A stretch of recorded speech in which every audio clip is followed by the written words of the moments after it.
तपाईको हेलमेटले जति जोगाउँछ नि यो फेटाले त्यति जोगाउँदैन यताको त यसको लाउनु छ आखिर यो लाउनै छ तपाईलाई यो फेटा लाउनै छ भने हेलमेट लाउनु न ठीक छ लाउँछु अहिले बिस्रे हैन बिस्रेर हुँदैन तपाईले अहिले घर कहाँ हो घर यही हो कञ्चनपुर कहाँ नजिक पर्छ घरमा कोही हुनुहुन्छ नि घरमा कोही हुनुहुन्छ हेलमेट लगाउन सक्नुहुन्छ अहिले सक्नुहुन्छ म आउनु त लाइसेन्स बिल कहाँ छ लाइसेन्स बनाएकै छैन सर हामी यही कञ्चनपुर मेयरको छोरा हौ क्या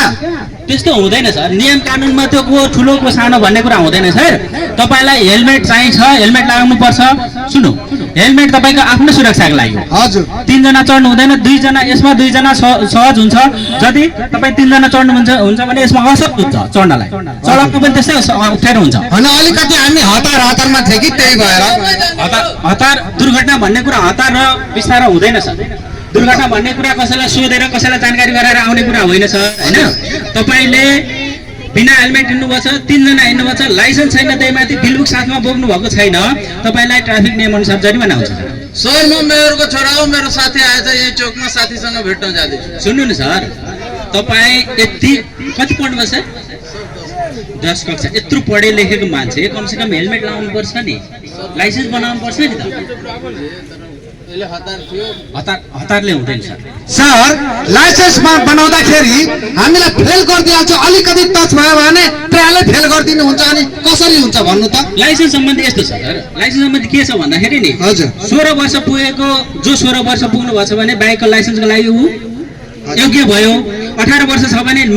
लाइट हुन्छ नि लाइट गाडीको लागि योग्य भयो र 21 वर्ष भन्दा माथि छ भने हेभीको लागि योग्य हुन्छ अब तपाईको के छ भन्दाखेरि लाइसेन्सको लागि अनलाइन फर्म भर्नुपर्छ आफैले आफ्नो मोबाइल एन्ड्रोइड मोबाइलबाट भर्ने हो त्यहाँनेरि डिओटिएम भन्ने छ त्यहाँनेरि गएपछि लाइसेन्स फर्म भरिन्छ आफैले भर्ने त्यसमा डेट सिलेक्ट गर्ने हुन्छ के को भर्नुहुन्छ यदि 16 वर्ष पुग्नु भएको छ भने तपाई बाइकको लागि योग्य हुनुहुन्छ 18 वर्ष हुनुहुन्छ भने तपाई लाइटको लागि योग्य हुनुहुन्छ 21 वर्ष पुग्नु भएको छ भने तपाई हेभीको लागि योग्य हुनुहुन्छ अब त्यसको लागि के गर्नुपर्छ भने तपाईले फर्म भर्नु पर्यो फर्म भरेर त्यहाँनेरि भिजिट डेट हुन्छ कुन समयमा बोलाउँछ त्यो समयमा यही राजविराज यातायात कार्यालय छ सप्तरीमा देख्नुभएको छ यो के गीता पेट्रोल पम्पको साइड बगलमा छ त्यहाँ गएर तपाईले फोटो खिचाउनु त्यसको लगतै त्यसमा तपाईको फेसबुक यो यातायात व्यवस्था कार्यालय राजविराज भन्ने फेसबुक पेजमा